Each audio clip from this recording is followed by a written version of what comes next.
Andhra Pradesh public service commission నిర్వహించే group 2 కోసం రాష్ట్రంలో లక్షలాది మంది విద్యార్థులు సిద్ధమవుతున్నారు. ప్రభుత్వ ఉద్యోగం లక్ష్యంగా అభ్యర్థులు కష్టపడి చదువుతున్నారు. అయితే పరీక్ష ఏదైనా సమగ్ర ప్రణాళిక ప్రకారం చదివితేనే అనుకున్న లక్ష్యం నెరవేరుతుంది. గ్రూప్ 2కు ఇంకా కొద్ది సమయమే ఉన్న నేపథ్యంలో గ్రూప్ 2కు సిద్ధమవుతున్న అభ్యర్థులకు నిపుణులు అందించే కీలక సూచనలు, సలహాలను అందిస్తుంది మీ యువ విజయీ భవ.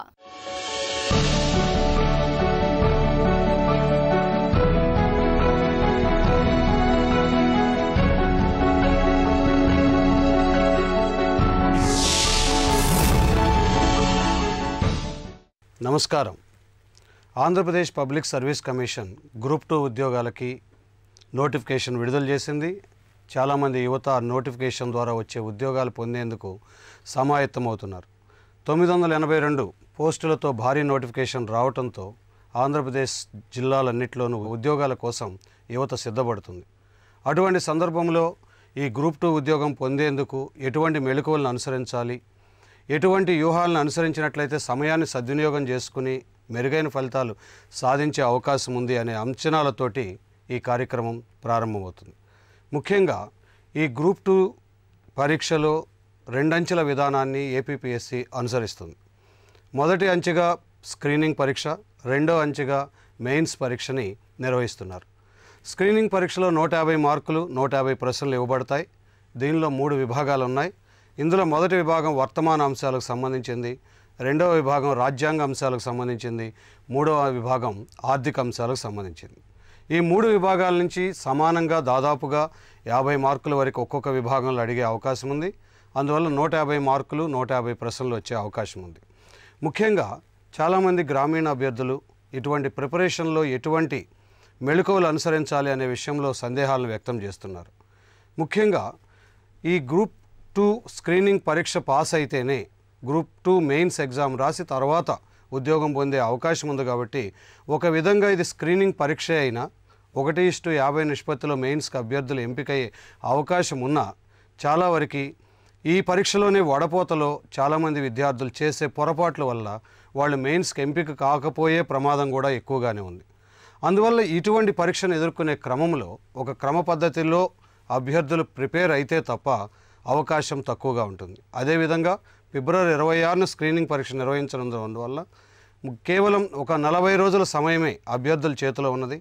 ఇటువంటి 40 రోజుల సమయంలో ఏ విధమైనటువంటి ప్రిపరేషన్ని అనుసరించాలి, ముఖ్యంగా పరీక్షల పాత్ర ఏంటి, ఇలాంటి అనేక విషయాల మీద అభ్యర్థుల్లో సందేహాలు ఉన్నాయి. ముందుగా వాటిని పరిశీలిద్దాం. సార్, దీంట్లో మొదటి విభాగంలో కరెంట్ అఫైర్స్ అని ఉంది. దీనికి 50 మార్క్స్ ఇచ్చారు. ఈ 50 మార్క్స్లో కరెంట్ అఫైర్స్లో ఇప్పుడు ప్రజెంట్ ఉన్న పాలిటిక్స్కి రిలేటెడ్గా ఎలాంటి క్వశ్చన్స్ రావచ్చు? కరెంట్ అఫైర్స్ అనేది చూస్తే మీరు జాతీయ, అంతర్జాతీయ, ప్రాంతీయ రాజకీయ అంశాలు అంతర్జాతీయంగా కానివ్వండి, జాతీయంగా కానివ్వండి ఎటువంటి పరిణామాలు చెందుతున్నాయి. ఉదాహరణకి ఇప్పుడు ఉత్తరప్రదేశ్లో సమాజ్వాదీ పార్టీలో వచ్చినటువంటి చీలికలను తీసుకుంటే తాజాగా సైకిల్ గుర్తు అనే దాన్ని అఖిలేష్ వర్గానికి ఇవ్వటం జరిగింది. కాబట్టి దీని మీద కూడా ఒక ప్రశ్న మనం ఆలోచించవచ్చు. అంటే జాతీయ స్థాయిలో ఇటువంటి రాజకీయ అంశాల మీద కూడా ప్రశ్న రావచ్చు. అదే సందర్భంలో మొన్న ఈ మధ్యకాలంలో దివ్యాంగుల చట్టం అనేదాన్ని ఒకదాన్ని ఆమోదించారు. అంటే మీరు వర్తమాన అంశాలు, రాజ్యాంగము, రాజకీయ అంశాలు అనే విషయాన్ని మనం తీసుకుంటే దివ్యాంగుల చట్టంలో ఉన్నటువంటి అంశాల మీద ఎక్కడైనా మన ప్రశ్నలు అడగడానికి అవకాశం ఉంటుంది. కాబట్టి ఇలా ఒక ఉదాహరణకి సిరియాలో జరుగుతున్న యుద్ధం, ఆ యుద్ధంలో ఏ వర్గాలు ఏ విధంగా పోరాడుతున్నాయి, దాంట్లో రాజకీయ ప్రయోజనం ఏంటి, దానికి మద్దతు ఇస్తున్నటువంటి అంతర్జాతీయ సమూహాలు ఎలా ఉన్నాయి, వాళ్ళు ఆశిస్తున్నటువంటి రాజకీయ లక్ష్యాలు ఎలా ఉన్నాయి, ఇలాంటి ప్రశ్నలతో కూడా ఇలాంటి అంశాల నేపథ్యంలో కూడా ప్రశ్నలు అడగడానికి అవకాశం ఉంటుంది. అంటే కరెంట్ అఫైర్స్ అనేది ఒక పరిధి గీసుకుని చదివేది కాదు. కళలు అన్నాడు, క్రీడలు అన్నాడు, రైట్, సైన్స్ అండ్ టెక్నాలజీ అన్నాడు, ఇలా బహుముఖాలలో అసలు ఇది వర్తమానంలో జరుగుతున్న ఏ అంశమైనా కానీ దాని మీద ప్రశ్నలు రావడానికి ఎక్కువ అవకాశాలు కల్పించాడు. అలాగే రాజ్యాంగం అనే కోణాన్ని తీసుకుంటే అనేక సందర్భాల్లో రాజ్యాంగానికి గత సంవత్సర కాలంలో కూడా అనేక సవరణలు జరిగాయి. ఆ సవరణలన్నీ కూడా ఎటువంటి ప్రభావాన్ని చూపిస్తున్నాయి.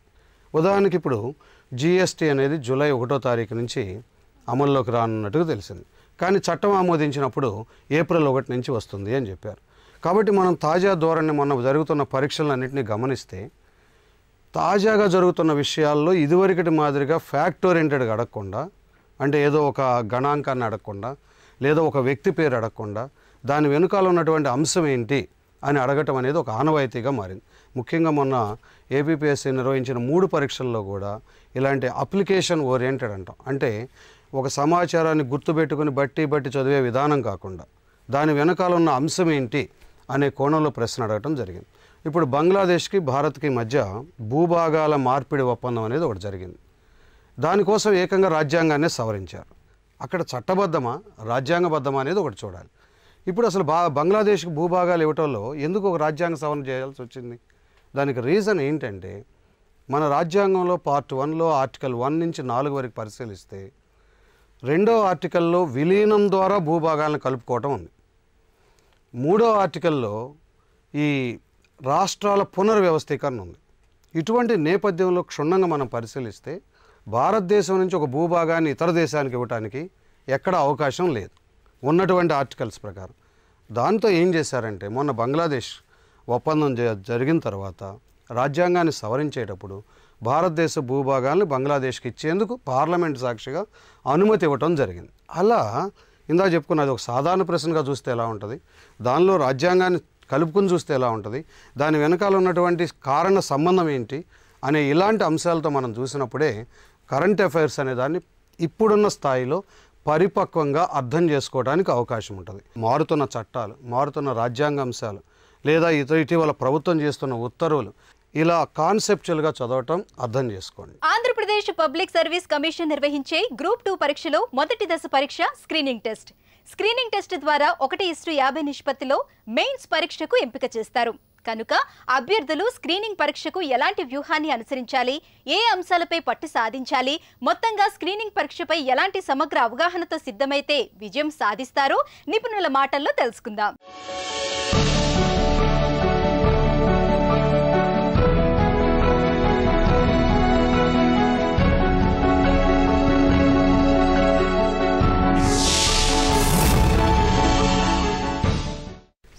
ఆంధ్రప్రదేశ్ పునర్విభజన చట్టం సవాళ్ళు సమస్యలు అన్నీ మెయిన్ సిలబస్లో ఇచ్చారు. కానీ ప్రిలిమ్స్లో 3 సెక్షన్స్ ఉన్నాయి కదా, వాటికి కూడా రిలేటెడ్గానే ఉంటుంది కదా, 3 సెక్షన్స్లో వచ్చే అవకాశం ఏమన్నా? ఖచ్చితంగా అండి. ఎందుకంటే ఇప్పుడు ప్రాంతీయపరమైన వర్తమాన అంశాలు అనే టైటిల్ తీసుకోండి. ఇప్పుడు ఉదాహరణ నిన్న ఆంధ్రప్రదేశ్ ప్రభుత్వం ఒక ప్రకటన విడుదల చేసింది. షెడ్యూల్ 9, 10 సంస్థలు ఏవైతే ఉన్నాయో వాటికి సొంత ఆస్తిపాస్తులు లేకపోతే మీరు హైదరాబాద్ను ఖాళీ చేసి వచ్చేసి విజయవాడ పరిసర ప్రాంతాల్లో కార్యాలయాలను ఏర్పాటు చేసుకోమని ప్రభుత్వం ఒక ఉత్తర్వును విడుదల చేసింది. విషయాన్ని మనం ఎలా తీసుకోవాలంటే అది ఆంధ్రప్రదేశ్ విభజన కాదా అన్నది అనవసరం, వర్తమానంతో సంబంధం ఉందా లేదా. మొన్న ఈ మధ్య జరిగిన ఒక పరీక్షలో పట్టిసీమ ప్రాజెక్టు ద్వారా ఎన్ని టీఎంసీల జలాన్ని తరలిస్తున్నారు, దాంట్లో చాలా అర్థం ఉంది.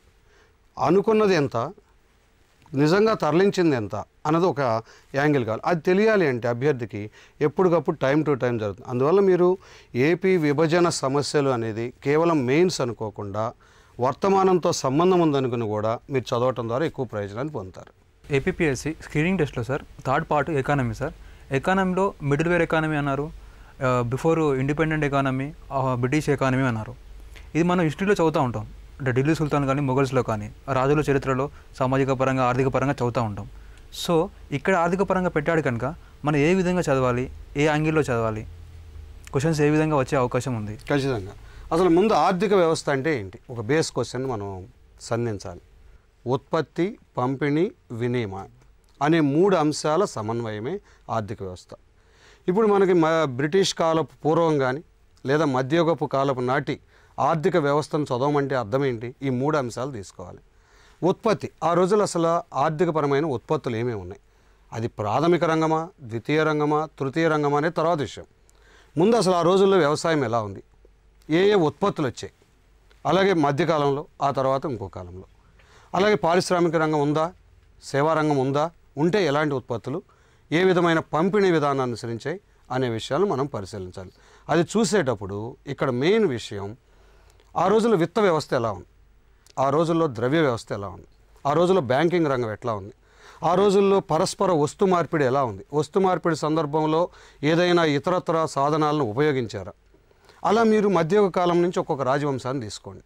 ఆ రాజవంశాల కాలంలో ముందు ఉత్పత్తులు, తర్వాత ఇలాంటి ద్రవ్య విధానం, అలాగే విత్త విధానం, దాంతోపాటు ఈ పన్నులు ఎలా చెల్లిస్తున్నారు రాజులకి అంటే మీరు చదివిన హిస్టరీ చాలా వరకు మ్యాచ్ అయ్యే అవకాశం ఉంది. కాకపోతే చదివేటప్పుడు మైండ్లో ఎలా ఉండాలంటే ఆర్థికపరమైన అంశాలను దృష్టిలో పెట్టుకుని అంశాలను చదవటం ద్వారా కొంచెం హిస్టరీ మూడ్లోంచి ఎకానమీ మూడ్లోకి రావడానికి అవకాశం ఉంది. ఒక అభ్యర్థి ఇక్కడ పాటించాల్సిన టెక్నిక్ అది. అక్కడ హిస్టరీలో ఎలా చదువుతారు?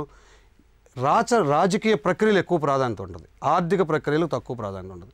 అందువల్ల ఇప్పుడు ఈ ఎకానమీ 50 మార్కుల్లో వాళ్ళు ఇచ్చిన సిలబస్ ప్రకారం కనీసం ఒక 5 నుంచి 6 ప్రశ్నలు ప్రముఖ రాజవంశాల కాలంలో ఆర్థికపరమైన ప్రక్రియలు ఎలా ఉన్నాయి, ఏ ఏ దేశాలతో ఎగుమతులు చేశారు, ఏ ఏ దేశాల నుంచి దిగుమతులు చేసుకున్నాం, ఇలాంటి అంశాలను కూడా అడగటానికి అవకాశం ఉంది. ఎందుకంటే ఎక్స్పోర్ట్ ఇంపోర్ట్స్ కూడా ఆర్థిక వ్యవస్థలో ఒక అంతర్భాగంగానే మనం గుర్తిస్తాం. అందువల్ల మీకు మైండ్ ఎలా ఉండాలంటే ఆర్థిక వ్యవస్థ మౌలిక అంశాలు ఇలాంటి విషయాల్ని ఆ కాలం నుంచి మధ్యకాలం నుంచి బ్రిటిష్ కాలం వరకు తీసుకుంటూ మనం దాన్ని అధ్యయనం చేసినట్లయితే నా అంచనా ఒక 50కి 5 నుంచి 7 ప్రశ్నలు. ఎందుకంటే మిగతా చాలా కొత్త అంశాలు ఉన్నాయి, వాటి మీద అన్ని 50 మార్కులు రావాలి. కాబట్టి ముఖ్యంగా ఎల్పిజి అనంతరం లిబరలైజేషన్, ప్రైవేటైజేషన్, గ్లోబలైజేషన్ అనంతరం అనేక మార్పులు వచ్చాయి కాబట్టి వాటికి ఎక్కువ వెయిటేజ్ ఉంటుంది. అలానే దీనికి ఉండదని కాదు, ఒక 5-6 ప్రశ్నలకు సమాయత్తం, అది కూడా లోతుకి వెళ్ళి చదవాల్సిన అవసరం ఉండదు, పెరిఫరల్గా చదివినా సరిపోద్ది. మొన్న జరిగిన ఏఈడబ్ల్యూ ఎగ్జామ్లో 2015 నోబెల్ బహుమతి తట్టినారు సార్. ఇప్పుడు కరెంట్ అఫైర్స్ ఒక 6 months వరకు చదివితే సరిపోతుందా, లేదంటే 1 year వరకు చదవాలా, లేదంటే ఎగ్జామ్కి వెళ్ళే ముందు బ్యాక్ కూడా చూసుకోవాలా? కరెంట్ అఫైర్స్ అనే దాన్ని జనరల్గా మనం పాటించాలి, స్పెసిఫిక్గా ఒక ఆలోచన చేయాలి. 2 విషయాల్లో చూద్దాం. ముఖ్యంగా ముందు జనరల్ అనే విషయం తీసుకుంటే మీరు అడిగిన పాయింట్ కరెక్ట్. ఎట్లా అంటే ఎగ్జామ్ జరగటానికి 6 నెలల ముందు ఉన్న కాలంలో ఎక్కువ ప్రశ్నలు రావడానికి అవకాశం ఉంటుంది, అది సహజమైన విషయం. ఇంకా పర్టికులర్గా చెప్పాలంటే 3 నెలల ముందు జరిగే విషయాలకు ఎక్కువ ప్రాధాన్యత ఉంటుంది. అంటే ఒక వృత్తాలు గీసుకుంటే 3 నెలల పరిధి, 6 నెలల పరిధి, సంవత్సర పరిధి. సంవత్సర పరిధిలో ఏ ప్రశ్నలు అడుగుతున్నారు అనేది ఒకటి అధ్యయనం చేయాలి. ఎలాంటి ప్రశ్నలు అడుగుతారంటే 2015 జనవరిలో ఒక సమావేశం జరిగింది, మళ్ళీ దాని తదుపరి సమావేశం 2016 జనవరి అనుకోండి. ఇప్పుడు ఎగ్జామ్ 2015 డిసెంబర్లో జరుగుతుంది అనుకోండి. అప్పుడు న్యాచురల్లీ అది గ్యాప్ 1 year ఉన్నా సరే ఆ సమావేశం లేదా ఆ సంఘటన పునరావృతమయ్యే విషయాలు ఏవైతే ఉంటాయో అవి తిరిగి పునరావృతం అయ్యేంత వరకు అది 1 year బ్యాక్ జరిగిందా, 2 years బ్యాక్ జరిగిందా, 4 years బ్యాక్ జరిగిందా అనేది అప్రస్తుతమైన విషయం. సార్, ఇదే కరెంట్ అఫైర్స్లో జాతీయ అంతర్జాతీయ అంశాలు ఉన్నాయి. అంటే అంతర్జాతీయ అంశాలలో అంటే వేరే దేశాల్లో ఉన్న ఆర్థిక వ్యవస్థ కానీ రాజకీయ వ్యవస్థ కానీ అది ఎంత లోతు వరకు ప్రశ్నలు అడగవచ్చు? ఇప్పుడు అంతర్జాతీయ ఆర్థిక అంశాలు నిజానికి మీరు అన్ని దేశాలు చూడక్కర్లేదు. ఫర్ ఎగ్జాంపుల్ ఒక పర్టికులర్ దేశం, మొన్న ఈ మధ్యకాలంలో బ్రెజిల్, అంతకుముందు యూరోప్ దేశాల్లో కొన్ని దేశాలు, కొన్ని ఆర్థిక సంక్షోభాలు, గ్రీస్ లాంటి దేశాలు ఆర్థిక సంక్షోభాలు ఇరుక్కుపోయినాయి. మనకి వాళ్ళ ఐక్యరాజ్య సమితి చేత గుర్తించబడిన 180 పై చెలుకు దేశాలన్నీ అధ్యయనం చేయాల్సిన అవసరం లేదు. ఎక్కడైతే ఒక స్పెసిఫిక్గా వరల్డ్ వైడ్గా ఎఫెక్ట్ ఒక అంశం ప్రభావం చూపుతుందో అటువంటి దేశాలను కూడా మనం అధ్యయనం చేయాలి. ఇప్పుడు గ్రీస్ సంక్షోభం వచ్చింది. గ్రీస్ సంక్షోభం అసలు ఎందుకు వచ్చింది? ఒక ప్రశ్న. దానివల్ల పర్యవసానాలు ఏంటి? 2వ ప్రశ్న. 3వ ప్రశ్న, భారతదేశం మీద ఆ పర్యవసానం ఏంటి? దానివల్ల మన ఎక్స్పోర్ట్ ఏమైనా దెబ్బతింటున్నాయా, మన ఇంపోర్ట్స్ ఏమైనా దెబ్బతింటాయా? ఇలాంటి ప్రశ్నలతోటి ఆ గ్రీస్ను చూడాలి. అలాగే సిరియాలో యుద్ధం జరుగుతుంది, దానివల్ల మన చమురు ధరల మీద ఏమైనా ప్రభావం చూపిస్తుందా? ఇలా ప్రశ్నలు వేసుకుంటే మీరు మొత్తం కదిపినా కానీ ఒక 5-6 దేశాల మించి అంతర్జాతీయ ఆర్థిక వ్యవస్థ మీద చూడాల్సిన అవసరం లేదు. పర్టికులర్గా మనం చూడాలంటే అంతర్జాతీయ పరంగా ఒక అమెరికా ఆర్థిక వ్యవస్థను చూడాలి. ఇప్పుడు ముఖ్యంగా ట్రంప్ ఎన్నికైన తర్వాత కొన్ని కీలక నిర్ణయాలు తీసుకుంటున్నాడు. మొన్న ఈ మధ్యకాలంలో H1B వీసా అనేక నియంత్రణ పెడుతున్నట్టుగా ఒక వార్త వచ్చింది. అదే జరిగితే మన దేశానికి వచ్చే నష్టం ఏంటి? సపోజ్ రేపు ఎగ్జామ్లో కూడా అమెరికాలో తీసుకున్న ఈ నిర్ణయం వల్ల భారతదేశ ప్రభావంలో అతి పెద్ద ప్రభావం ఏది, ABCDలో ఒక ప్రశ్న అడగవచ్చు. అలా మీరు అంచనాలు అనేవి తయారు చేసుకోవాలి. ప్రతి దేశాన్ని మనం పట్టించుకోవాల్సిన అవసరం లేదు. అలా పట్టించుకుంటుంటే అసలు మనకి మిగతా పేపర్స్ చదవడానికి అవకాశం కూడా ఉండదు. కాబట్టి ప్రపంచవ్యాపిత సంచలనాత్మక ఆర్థిక అంశాలు ఏవైనా ఉంటే అటువంటి విషయాల మీద మీ ప్రశ్నకు సమాధానంగా దృష్టి పెట్టండి. గ్రూప్ 2కు సిద్ధమయ్యే అభ్యర్థులు స్క్రీనింగ్ టెస్ట్తో పాటు మెయిన్స్కు కూడా కలిపి చదువుతూ ఉంటారు. స్క్రీనింగ్ టెస్ట్కు ఇచ్చిన సిలబస్లోని కొన్ని అంశాలు మెయిన్స్లో ఉండటంతో అభ్యర్థులు రెండింటికి కలిపి సిద్ధమవుతూ ఉంటారు. అలా కాకుండా ప్రస్తుతం మొత్తం ధ్యాసంతా స్క్రీనింగ్ పరీక్షపై పెట్టడమే ఉత్తమం అంటున్నారు నిపుణులు.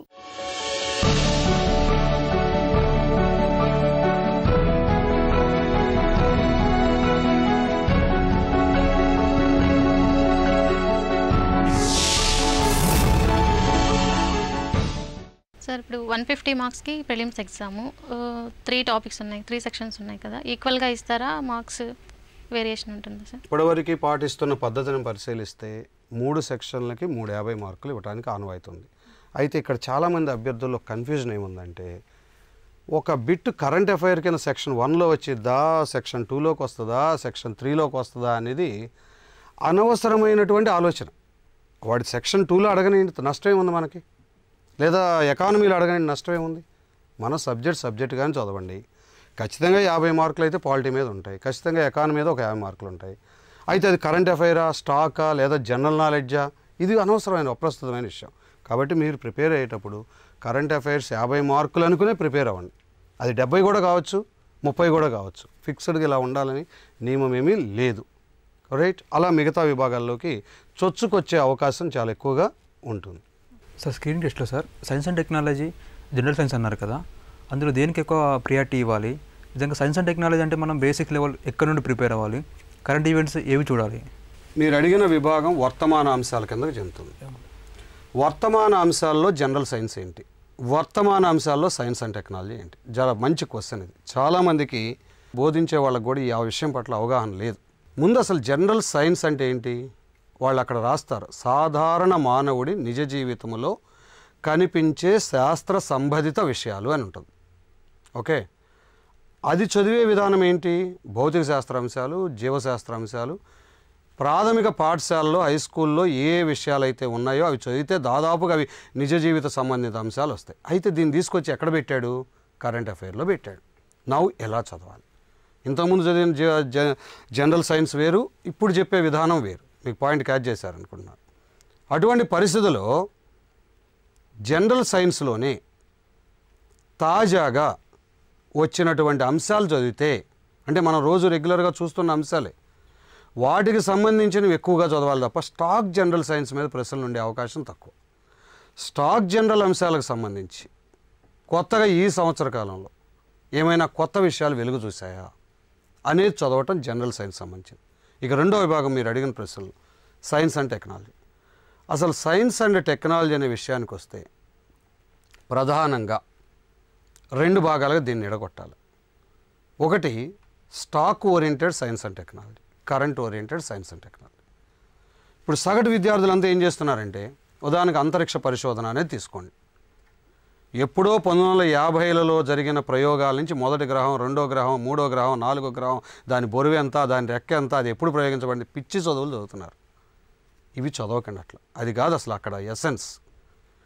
ఇప్పుడు ఉదాహరణకి SLV, ASLV, PSLV, GSLV different stages దాటుకుంటూ వచ్చింది అంతరిక్ష పరిశోధనలో, వాహక నౌకల ప్రయోగంలో.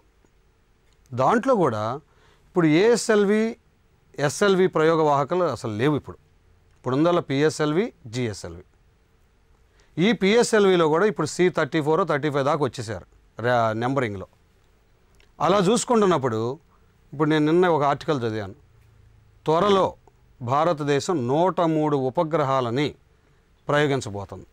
ఏ నౌక ద్వారా? పిఎస్ఎల్విలో ఇమిడి ఉన్నదేంటి, జిఎస్ఎల్విలో ఇమిడి ఉన్నదేంటి, జిఎస్ఎల్వి ద్వారా ఏ కక్షలో ప్రవేశపెడతాం నౌకని?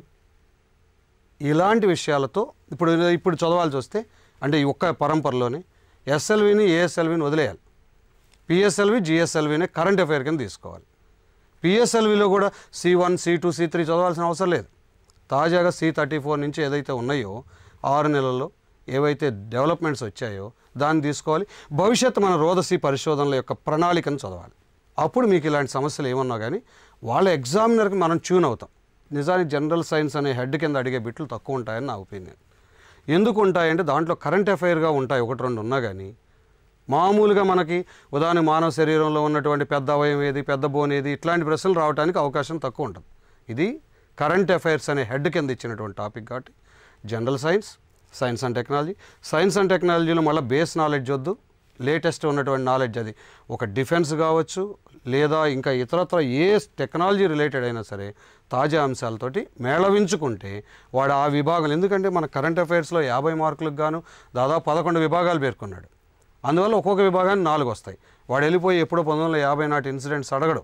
ఆ క్లారిటీ అభ్యర్థులందరూ పెంచుకోవాలి. కరెంట్ అఫైర్స్ నేషనల్ ఉన్నాయి కదా సార్, మన ఏపీ గురించి ఎక్కువ పడతారా లేదంటే అదర్ స్టేట్ గురించి? వెయిటేజ్ పాయింట్ ఆఫ్ వ్యూలో ప్రాంతీయానికి ఎక్కువ ఉంటుందా, జాతీయానికి ఎక్కువ ఉంటుందా, అంతర్జాతీయానికి ఎక్కువ ఉంటుందా అనేది వివిధ సందర్భాల్లో మనం గమనిస్తే అంతర్జాతీయానికి ఎక్కువ క్వశ్చన్లు వస్తాయి.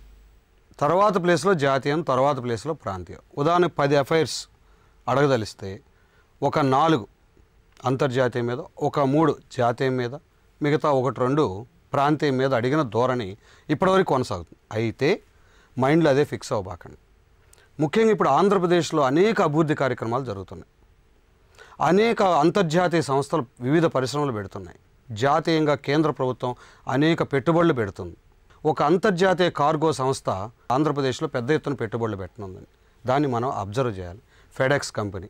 సో అలాంటి విషయాలు మనకిప్పుడు జరుగుతున్న మౌలికపరమైన మార్పులు, విద్యుత్ వ్యవస్థలో వస్తున్న మార్పులు, ఇలాంటి కరెంట్ అఫైర్స్ కూడా ప్రస్తుత ప్రభుత్వ గమనాన్ని బట్టి ఎక్కువ ప్రశ్నలు వచ్చే అవకాశం ఉంది. అప్పుడు ఎక్కువగా మీరు లబ్ధి పొందే అవకాశం ఉంటుంది. సాధారణ అభ్యర్థులతో పాటు లోతైన ప్రిపరేషన్ కొనసాగిస్తున్న అనేక మంది అభ్యర్థులు ఎదుర్కొంటున్న ప్రశ్నల్ని పరిశీలించాం. అదేవిధంగా వాటి పరిష్కార మార్గాలను కూడా సూచించాం. నమస్కారం.